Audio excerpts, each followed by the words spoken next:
정당 방위인가 과잉 방어인가. 최근 집에 침입한 도둑을 때려 뇌사 상태로 만든 집주인의 유죄가 선고됨에 따라 판결을 두고 의견이 분분합니다. 정당 방위였다고 생각한다는 의견과 지나치게 가혹한 대응이었다는 의견이 팽팽한 가운데 법으로 인정되는 정당 방위의 범위는 어디까지인지 하나님의 법 세상의 법에서 알아봅니다. 하나님의 법 세상의 법 이재만 변호사님 나오셨습니다. 안녕하세요, 변호사님. 네, 안녕하세요. 네. 앞서 보신 그 사건 말고 그 후에 또 그 가정집에 흉기를 들고 한 남성이 뭐 이렇게 침입해서 좀 휘두르고 또 그 괴한에게 아마 그 정당방위겠죠. 이렇게 아마 그 방어를 한 것 같습니다. 그런데 이분이 이제 실형을 당했다고 그래요.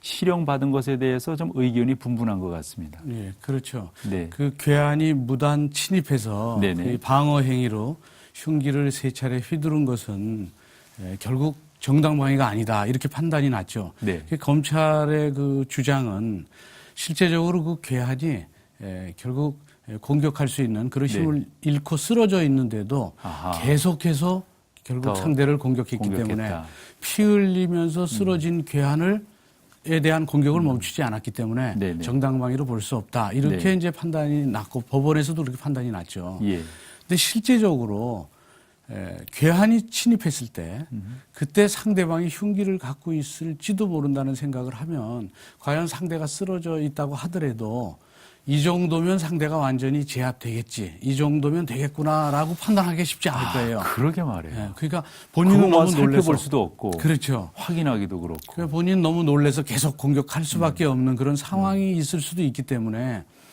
과연 이것이 정당방위가 아닌가 하는 점에 대해서 논란이 많게 된 것이죠.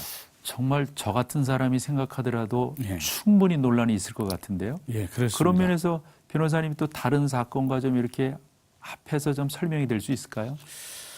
그 사실 이제 정당방위라는 것이 그 미국의 일부 주는 무단으로 주거 침입을 했을 때 사살을 해도 정당방위가 인정되는 경우도 있습니다. 그런데 이제 정당방위의 범위를 과연 어디까지 인정할 것인가? 그래서 정당방위라는 것은 이제 상당한 범위 내에서만 인정하는데 그 상당한 범위 내에서 일정한 기준이었기 때문에 그 당시 상황을 구체적으로 모든 상황을 판단해서 결국은 결정하는 것이라서 애매할 수는 있습니다. 네, 그렇군요. 사실 요즘에는 사적 공간을 침입했다는 그것을 더 중대한 위협으로 보는 경향이 더 요즘에 더 뚜렷하지 않나 싶어요. 그렇습니다. 개인의 그 사생활의 영역이 보호돼야 되기 때문에 사생활 영역을 침입하면 이 점에 대한 법익 침해에 대한 처벌을 중하게 하는 그런 추세에 있기는 있습니다. 사람이 막 깜짝 놀래잖아요. 그렇습니다. 그 놀랬을 때는 자기가 방어하는 그 방어도 자기 무의식적일 수 있을 것 같아요. 그렇죠. 그 방어가 이 정도만 방어하면 충분히 내 안전을 보장할 수 있겠다라고 판단하기 어렵죠. 그거 어려울 것 같아요. 그렇습니다. 그런 면에서 아까도 말씀하셨던 그 너무 과잉 방어다. 이건 정말 논란이 많을 것 같아요. 그게 아까 그 경우에 정당방위가 인정 안 됐는데 적어도 과잉 방어라 그러면 처벌을 감경할 수 있어요. 근데 과잉 방어로도 인정 안 했어요. 그건 정당방위도 아니고 과잉 방위도 아니고 그냥 상해죄로 처벌되니까 그건 너무 일반인 상식에 비추어서 좀 이해하기 어려울 수는 있습니다. 그래서 조금 변호사님께서 정당방위 뭐 우리는 이제 어렴풋이 알겠는데 법적인 어떤 조항이라도 할까요? 법적인 테두리 이런 부분이 좀 미약하니까 정당방위란 어떤 것인가 좀 설명을 좀 해주시면 될 것 같습니다. 그 정당방위란 그 현재의 부당한 침해에 대해서 방어를 하는 행위인데 그 방어를 하는 행위가 상당한 이유가 있어야 된다는 것이죠. 그래서 당연히 급박한 침해에 대해서는 방어할 수 있어요. 근데 그 방어하는 행위가 사회 통념상 인정되는 정도까지만 방어를 해야지 그 통념상 인정되는 수준보다 더 많이 방어를 한다면 그건 과잉 방어가 될 수도 있고 또 아주 더 많이 방어하면 아예 정당 방위가 인정되지 않을 수도 있어요. 예를 들어서 맨주먹으로 공격을 해왔는데 흉기를 들어서 상대를 제압했다. 그럼 공격 수단이 너무 지나쳤기 때문에 정당방위가 인정되지 않을 수도 있습니다. 그래서 정당방위의 요건이라는 것은 현재의 급박한 침해여야 되고 네. 그리고 부당한 침해를 방어하는 행위, 네. 적어도 방어에 그쳐야 된다. 네. 공격이 아니고. 네. 그리고 그 방어조차도 일반인 누구나 생각했을 때 그 정도는 인정해 줘야 된다 하는 정도, 이 상당성이 인정돼야 된다는 이런 추상적 기준이 있어요. 이 추상적 기준에 따라서 재판을 하면서 구체적으로 그 기준에 맞는지를 네. 결국 판단하는 것이죠. 네. 쭉 설명을 들으면서 깨닫게 되는 게 어쨌건 생명을 중시하는 예. 그것이 가장 이 핵심이지 않나 싶어요. 그렇습니다. 사람 목숨에 대해서.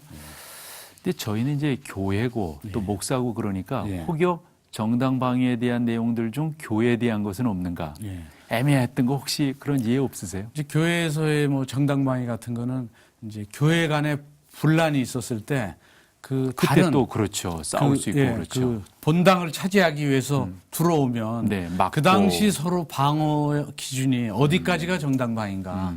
그래서 결국 그때도 정당방위면 처벌받지 않지만 정당방위가 아니면 처벌받으니까 그 기준이 애매해서 네. 가급적 방어 행위도 어떤 폭력이라든지 이런 행동은 자제하는 것이 좋죠. 근데 이 사람이 그렇게 하다 보면 예, 이게 승이 나잖아요. 예, 그렇죠. 그러니까 서로들 어려운 것 같아요. 어떤 사람들은 뭐 이렇게 보면 뒷짐지고 뭐 이렇게 밀고 막 그렇죠. 예, 또 그러면 법에 안 걸린다고 예, 그러고 예. 그건 맞아요? 예, 그럼 법에 그렇습니다. 안 걸려요? 공격하지 않는 거니까요. 손 안 댔으니까. 그렇습니다. 그것도 애매한데. 그 등치 큰 사람이 밀면은 밀려버리잖아요. 그래서 지금 사실 여자들 같은 거 뭐 그냥 밀릴 텐데. 그게 이제 상당성에 대한 기준. 그러니까 네네. 결국은 자기의 법익을 보호하기 위해서 법익 침해에 대한 방어의 원칙, 어디까지 방어할 것인가와 네. 또 상대에 대해서는 어디까지 보호해 줘야 될 것인가. 네. 이 쌍방이 서로 양 당사자가 있으니까 네. 양 당사자의 보호에 대한 네. 기준을 어디까지 삼을지 그 균형점을 네. 어디다 둘지 네. 이 점에 대해서는 아주 치열한 논의가 필요하다고 봅니다. 그렇군요. 아유, 아무쪼록 앞으로 참 이런 것들이 많은 논란을 가질 것 같은데. 예. 제가 또 이런 거 하나 여쭈면서 오늘 시간 맞췄으면 좋겠는데. 그런 거 있잖아요. 정당방위라고 하는 게 뭐 물건 갖고 뭐 이렇게 하는 것도 있고 또 폭력이라고 하는 게 그런 것도 있지만 이 말 있잖아요. 예. 이 말 폭력. 예, 예. 또 그걸 또 막는다고 또 더 날카롭게 말하고 그러는 네. 거. 이런 게 좀 허다하지 않습니까? 이런 면에서 법은 적용 안 되나요?